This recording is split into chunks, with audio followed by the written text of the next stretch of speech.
inside. We need to terminate her before she turns. Terminate? It's my fucking daughter. Give me your other hand!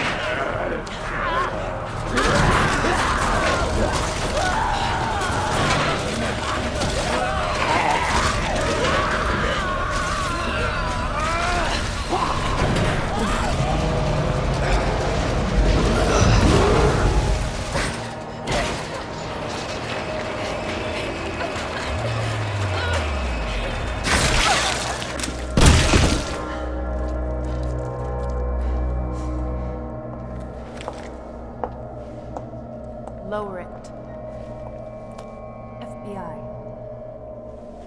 Indulge me in a bit of reminiscing about my childhood, back when the dinosaurs still roamed the land and the PS1 and N64 ruled the burgeoning gaming landscape. Me and my friends and the one shit stain of a kid that I couldn't stand would gather in my best friend's bedroom and play whatever the latest pixelated goodness on offer was. This was an amazing time to be a gamer, even though to look back on some of the first 3D titles could, much like Medusa, make your eyes bleed.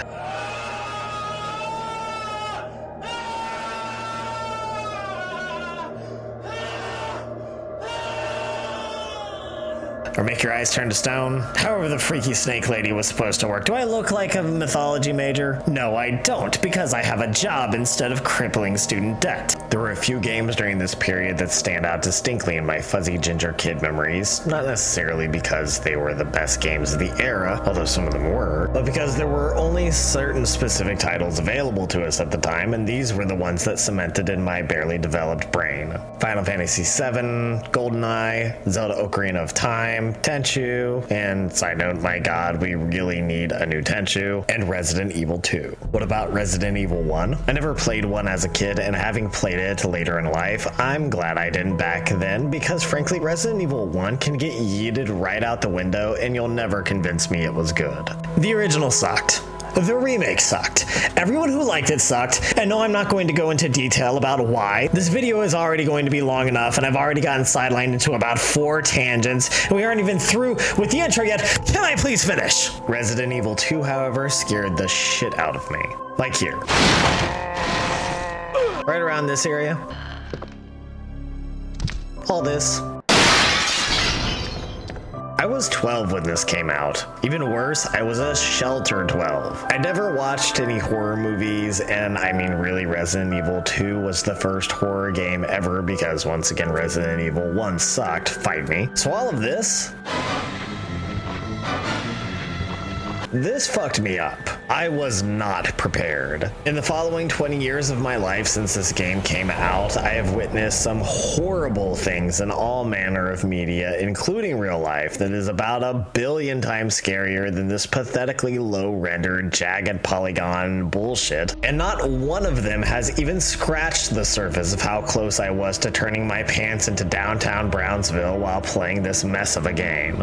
I cannot emphasize enough the scars this game has left upon my psyche, and how large of an indictment of 90s parenting it was that me and my friends had access to this game before we were even teenagers. So of course I had to play the remake and see if it was still capable of inflicting trauma, and I'm happy to say that, yeah, by and large, Resident Evil 2 Remake is cut from the same cloth as the original, if with a fresher smell and a lot smoother pixelation. I went into the remake wondering if it would live up to the nostalgia bait it set out to be, and if it did so, if that meant that, like many remakes, the true value of the experience was dependent upon the nostalgia itself. Or would it be the kind of game that would stand on its own 2 feet as a quality product? A work that, uncoupled from nostalgia, would serve as a fantastic gaming experience and be worthy of a player's time and money? The answer is both. I have zero doubt that nostalgia and how closely the game did follow much of the original, and how I could see so much of it in the remake, lent a certain allure to the survival horror experience and enriched it overall for me.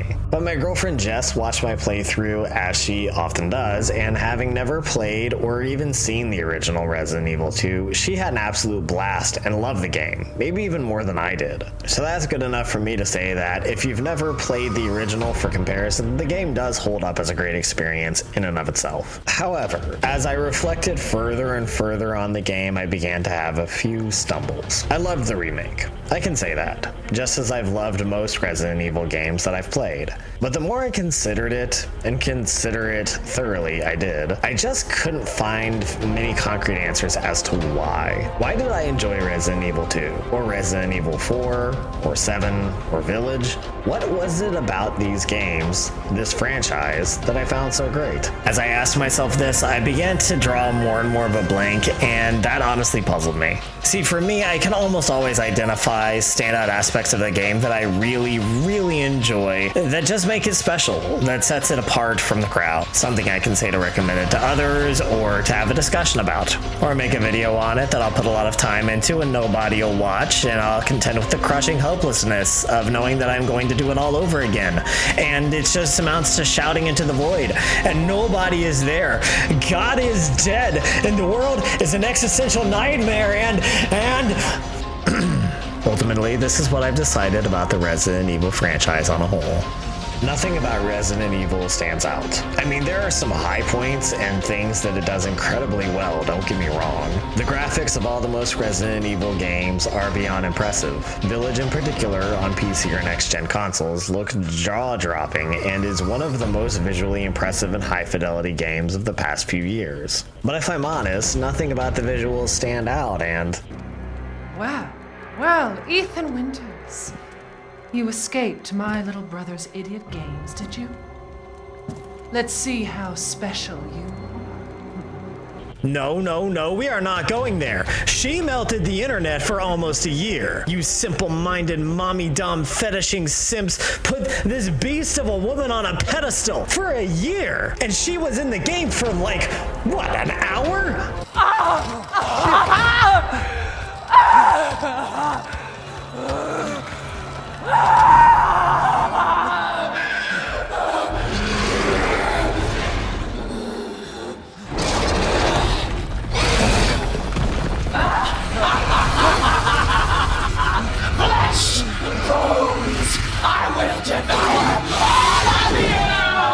And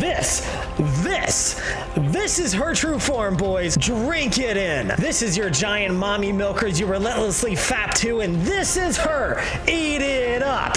But this is it. This encounter with Lady Dragon Boner Crusher was the high point of Village and what I remember most. Which isn't to say the game was bad. It wasn't. I really did love it, but this was the peak. There were other good moments and twists and turns, but this was the high point. As good as it got. It all has to come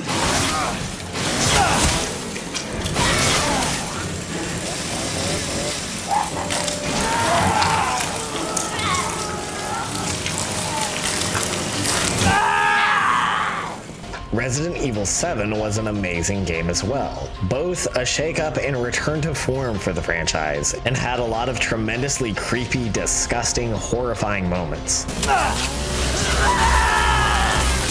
Wrong house, boy!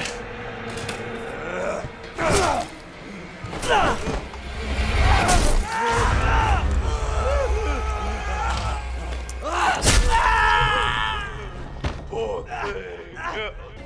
Hey, put that door back! Put that door back up! Wait!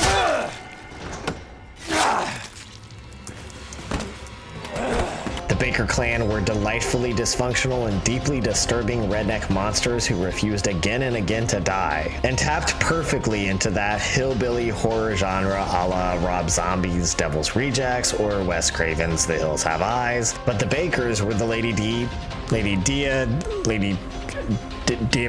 Maps, the Lady Van Mommy Dom of the game, okay? And like in Village, Capcom shot its load early, and the Bakers stopped being a focus of the game with a bit under half of the runtime left to go. And everything after was just a goopy, muddy, repetitive disappointment. Even Resident Evil 2 Remake, with its high-quality production value, great design, smorgasbord of delectable nostalgia goodness, and the unstoppable force of Leon's hair, is a great game, but not something I can sit down and do a deep examination on and come up with anything absolutely groundbreaking and genre-defining, aside from Leon's hair.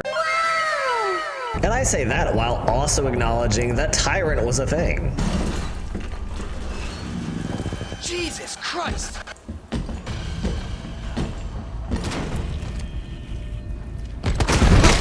Tyrant, or Mr. X if you're a boomer protecting his lawn from children like me, was a horrifying, unrelenting terror of the original Resident Evil 2. And now he's back, and he's maybe even taller somehow, and he just clunks around the station like the heaviest motherfucker ever, and he hits women? He's not even afraid of being canceled, you guys. There's no stopping him. So we have Resident Evil, and it's great, and I stand by that, but I also can't even figure out across multiple entries in the franchise what actually is great about it. It's gotta be something, right? I very willingly go back to it over and over again. I get legitimate enjoyment out of these games. Yet there is very little that I could say is just stand out about any of them. When I trudge through my memories of games both recent and distant for imagery and art design that moved me, that really stuck in my brain as an amazing aesthetic or an absolutely mind-blowing whoa moment, I don't give a passing thought to Resident Evil. While there's certainly thrilling moments, set pieces, game mechanics that work just fine, and plenty of atmosphere, I never think of the cream of the crop of gameplay design, intuitive mechanics, and unique standout set pieces and go, Resident Evil was a groundbreaking game. You give me The Last of Us. I'll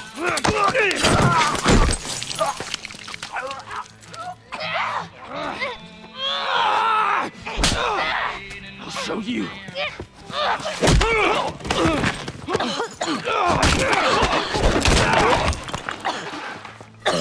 Motherfucker!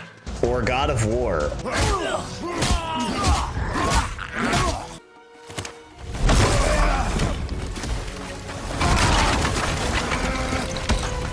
Who are you hiding? Who are you afraid I'll find? Or Darkwood.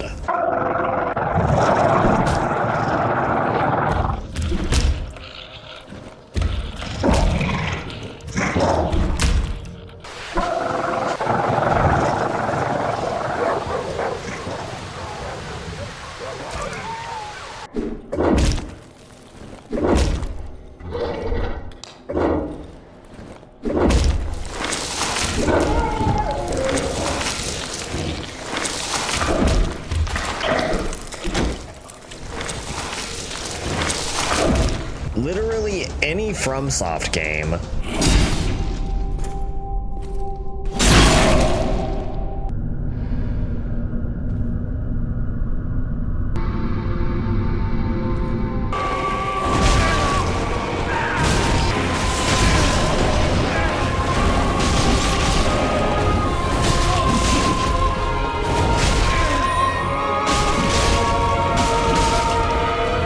Nier Automata.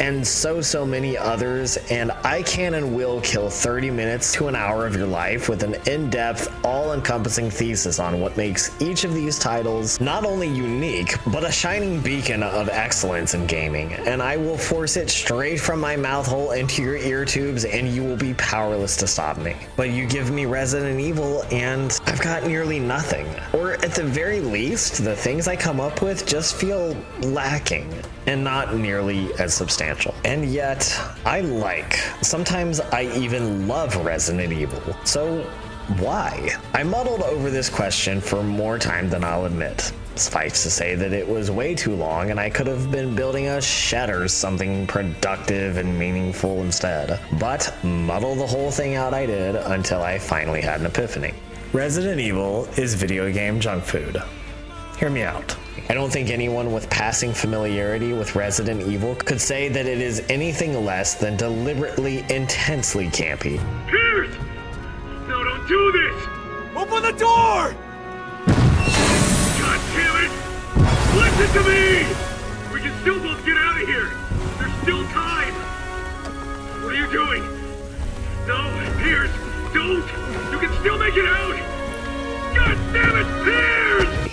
belongs in it, honestly. I mean, look at all this. The over-the-top, the cheese, the absolute ridiculousness that permeates every fiber of the franchise.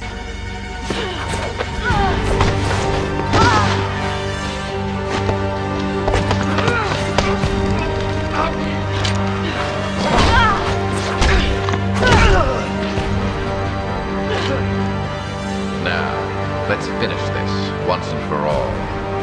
I think the odds are fair. 2 on 2. Even Resident Evil 2, which was far more grounded than some of the later entries in the franchise, still ultimately degraded into this train-eating monstrosity in the end.